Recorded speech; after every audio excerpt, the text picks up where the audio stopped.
In this video, we're going to show you how to install the brake flex hose on your Nissan Murano located behind your front wheels. Note the vehicle raised and supported, so let's go ahead and use our 21mm socket to loosen and remove these lug nuts.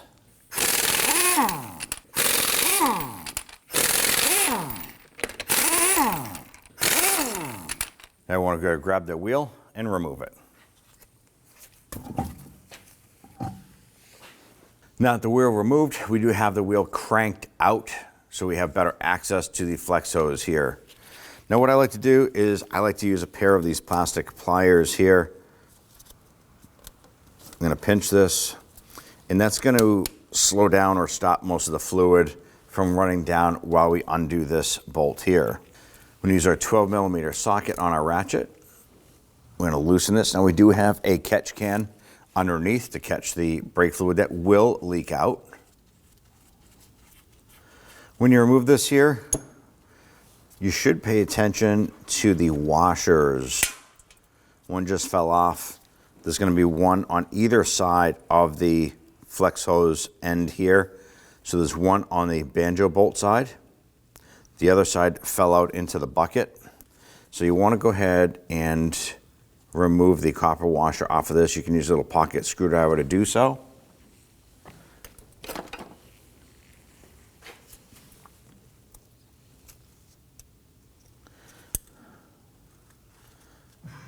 Going to remove that, discard that, set that bolt aside. Now if we follow this up, there is a clip on the top here. It's a horseshoe clip. We're going to use our pliers. And we do want to go ahead and work this off.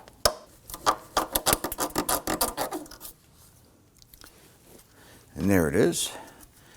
Now the arched side faces out, so it locks into place. We're going to reuse that. And we can go ahead and pull this out. Now this is keyed, meaning it has flat spots and a certain little notch in it so that the connector here or the section here will lock into place. With that separated, we're now going to focus up top. Now we did go ahead and spray this down with some rust penetrant up here where the hard line meets the flex hose.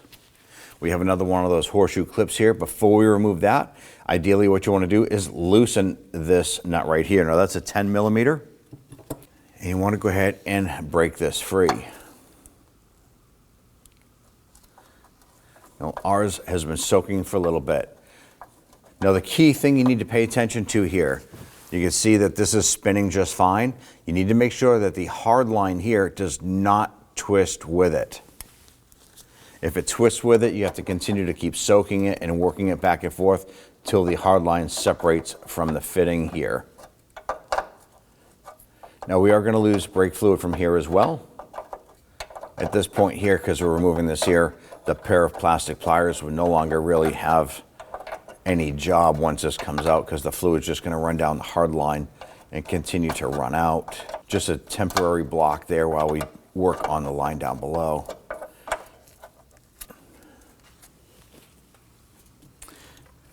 Now let's go ahead and remove this horseshoe clip. Pop that off. And we should be able to wiggle this free. There it is. Go ahead and grab your connector here. Now this is also keyed, has a flat portion on one side and the other side is flat, but has a little point on it. So that is going to engage into the back there. You want to line this up. I'm going to start that fitting into this line. Sling that down gently. Go ahead and grab your horseshoe clip, line that up. You want to go ahead and tap that into place. I'm going to use our hammer just to tap that in. Hose, we need to connect this. So we're going to just take our bolt, install one of the new copper washers. Install the bolt. Get the other copper washer in, and we'll line this up and get that started in there.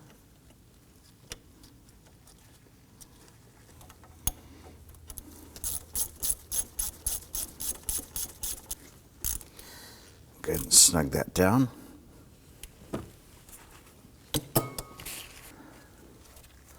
Let's move up to the middle here. Get that flex hose lined up.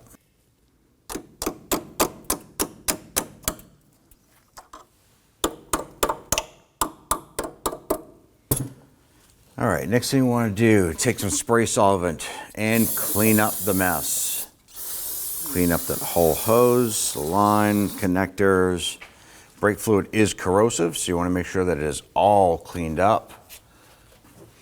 Now, on the top side, we do want to make sure that that hard line is tight.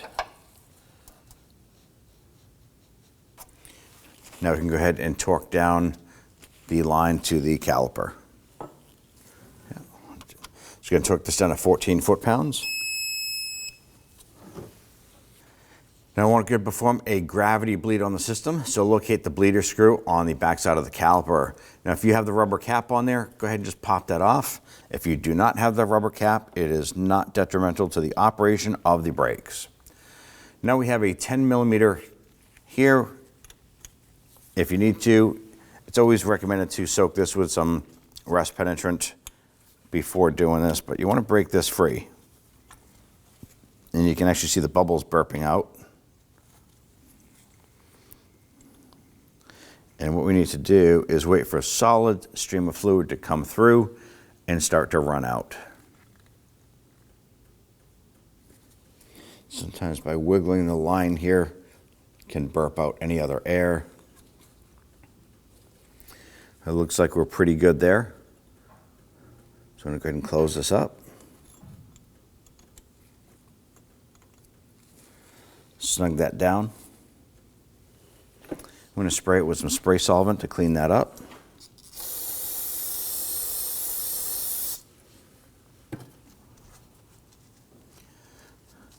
We're going to pop on our little rubber cap.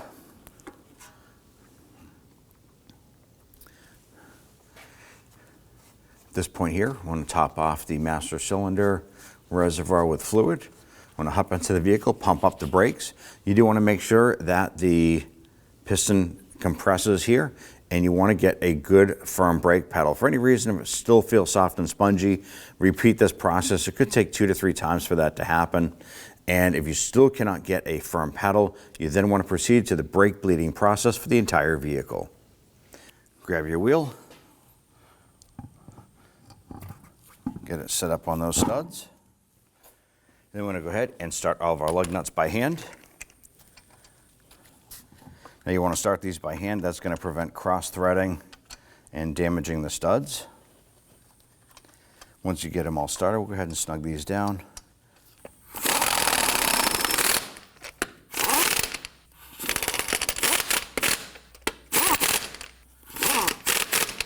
All right, let's now torque it down. Let's now go ahead and torque down the lug nuts to 80 foot-pounds. Now when tightening this here, it's best to do it in a crisscross or star pattern.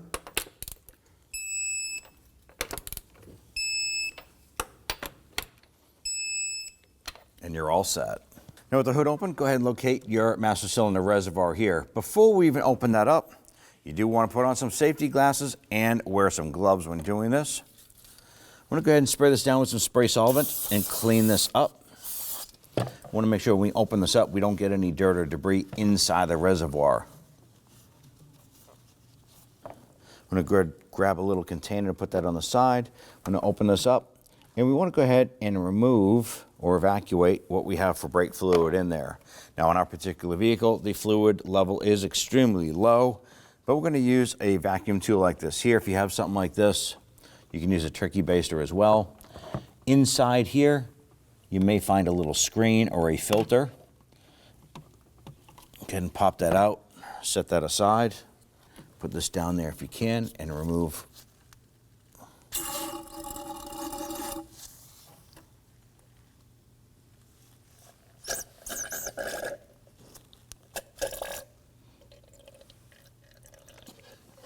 Once you have that evacuated, go ahead and grab the proper brake fluid recommended for the vehicle. And want to go ahead and top this off. It's always ideal if you can clean the screen as well.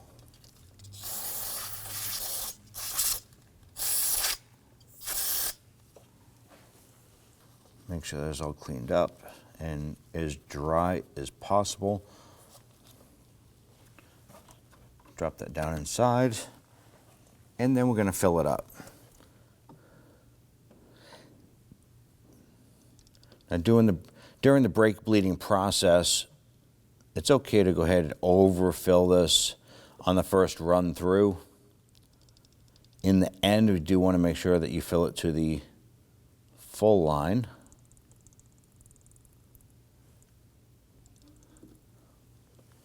Go ahead and grab that cap and seal it up.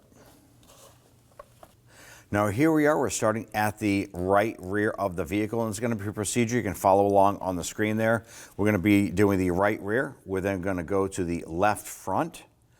After that, we're going to top off the reservoir and then go to the driver's side rear, which is the left rear, and ending at the right front. After that, we're going to top off the reservoir again. Now we have someone inside the vehicle that's going to help us up by pumping up the brakes, and they're going to follow our instruction. Right here is going to be the bleeder screw on your caliper. There's a rubber cap. If you don't have the rubber cap, it's not detrimental to the operation of the brakes. The bleeder screw here is an 8mm. You could also use a 5/16. It's recommended that you spray this down some rust penetrant before doing this job so you can go ahead and loosen these. We also have a reservoir here to capture the fluid. What we're going to do is set this up. I'm going to go ahead and have the person inside the vehicle pump up the brakes. They're going to pump it up about 3 to 4 times and hold pressure while we do this. We're going to crack this open. You can watch the fluid come out. Now the pedal goes to the floor on the inside. They let us know. We close this up. Go ahead and pump it up again.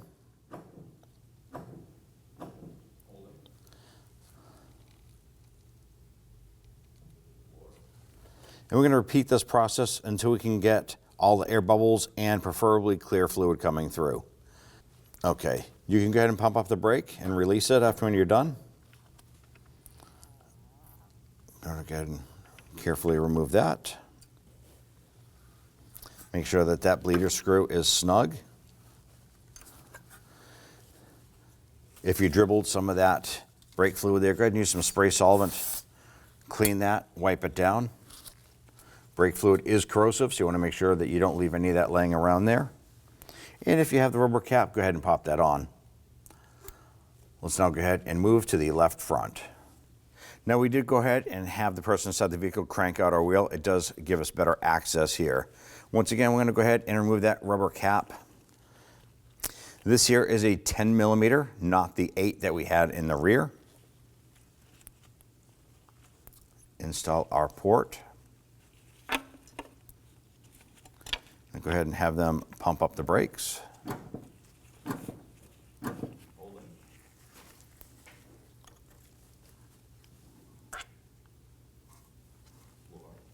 Go ahead. You can see the air bubbles coming through, and that's exactly what we're looking to do, is purge out any of the air as well as dirty fluid. Go ahead.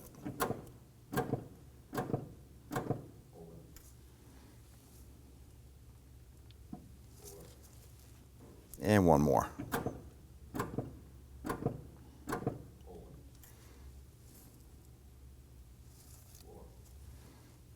All right, go ahead and pump them up, and you can release. Go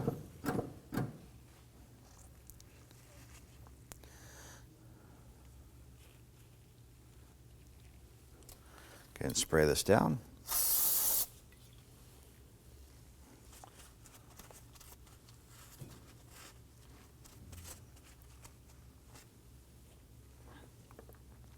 Now at this point here, before we jump to that left rear, you want to go ahead and go underneath the hood and top off that master cylinder reservoir. And then we can continue with the left rear and closing with the right front.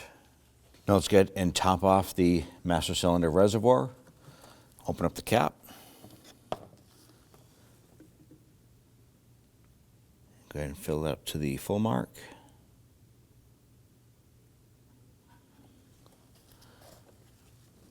Seal it up. Let's now go ahead and torque down our lug nuts to 80 foot-pounds. When only the best will do, demand TRQ. The only company that lets you view before you do. TRQ is committed to offering the highest quality aftermarket auto parts that are engineered for peace of mind. Thanks for using and viewing with TRQ.